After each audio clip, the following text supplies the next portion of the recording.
દ્વારકામાં ધાર્મિક દબાણો પર બુલડોઝર કાર્યવાહી કરવામાં આવી। બારડિયા ઓખામઢી ખાતે દબાણો દૂર કરવામાં આવ્યા। સરકારી જમીન પરના ધાર્મિક દબાણો દૂર કરાયા। કલેક્ટર અને પોલીસની હાજરીમાં આ કામગીરી કરવામાં આવી।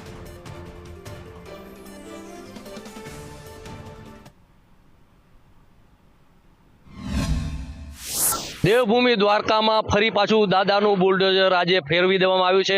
હું મારી પાછળના દ્રશ્યો બતાડીશ કે દ્વારકાથી અંદાજિત 5 થી 8 કિલોમીટર જે દૂર છે બરાડા ગામ છે, ત્યાં નેશનલ હાઈવે ઉપર હાલમાં ધાર્મિક દબાણો છે તે ચુસ્ત પોલીસ બંદોબસ્ત સાથે દૂર કરવામાં આવી રહ્યા છે।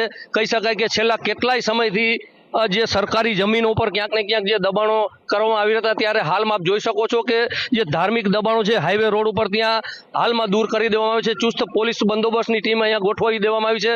હાઈવે જે રોડ છે ત્યાં હાલમાં પહેલી જ નવરાત્રી હોય અને ક્યાંક ને ક્યાંક જે હાલમાં ધાર્મિક જે દબાણો હતા એ દૂર કરવામાં આવી છે। અને આપ કહી શકાય કે જે અહીંયા જિલ્લાની તમામ જે પોલીસ છે તે તૈનાત છે અને ચુસ્ત પોલીસ બંદોબસ્ત સાથે હાલમાં જે ડિમોલેશન છે તે હાથ ધરવામાં આવ્યું છે। હજી પણ જ્યાં સરકારી જે જમીનો ઉપર દબાણ છે ત્યાં ડિમોલેશન હાથ ધરવામાં આવશે। અનિલ લાલ, સંદેશ ન્યૂઝ, દ્વારકા।